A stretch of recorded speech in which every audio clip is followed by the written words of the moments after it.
The longest living emperor in Chinese history managed to live an astonishing 89 years. How did he manage to break the curse of short-lived emperors that plagued the dynasty? There's a bizarre rumor circulating among the people. To prolong his life, this amorous emperor supposedly castrated himself.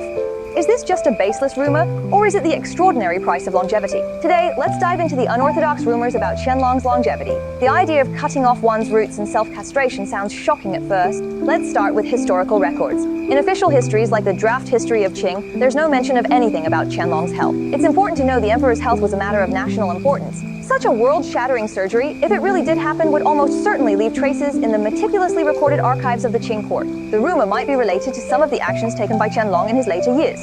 After reigning for 60 years, he voluntarily abdicated and became emperor emeritus, living another 30 years. In his later years, Qianlong indeed wasn't as amorous as in his youth. There are even records showing he reduced the number of concubines in his harem. The Qing palace medical records mention him taking fasting and health-preserving pills, some ingredients of which might later be interpreted as having the effect of curbing desires and conserving essence.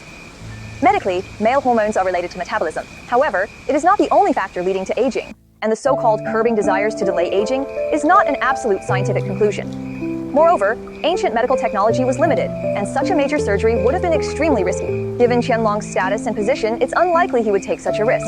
So, what was the real reason for Qianlong's longevity? It's more likely due to the following factors. Good living habits. Qianlong focused on health, followed a regulated diet, kept a regular lifestyle, and had a positive mindset. He had a wide range of interests, such as poetry, literature, and painting, which kept him mentally active, along with the careful attention of the imperial physicians. As an emperor, he had access to the best medical resources, moderate exercise. Historical records show Qianlong enjoyed riding and archery, which contributed to his health. Therefore, the legend of Qianlong's self-castration is more of a folk imagination and association. Although this secret recipe is eye-catching, it lacks solid historical evidence. What truly made Qianlong a long-lived emperor was perhaps not some world-shattering act, but his extraordinary self-discipline. Whether in diet and daily life or in mental adjustment, it reflected an emperor's self-restraint and emphasis on maintaining good health. It appears that the secret to achieving longevity often lies in seemingly ordinary daily routines and habits. Those shocking legends are just for listening to and enjoying.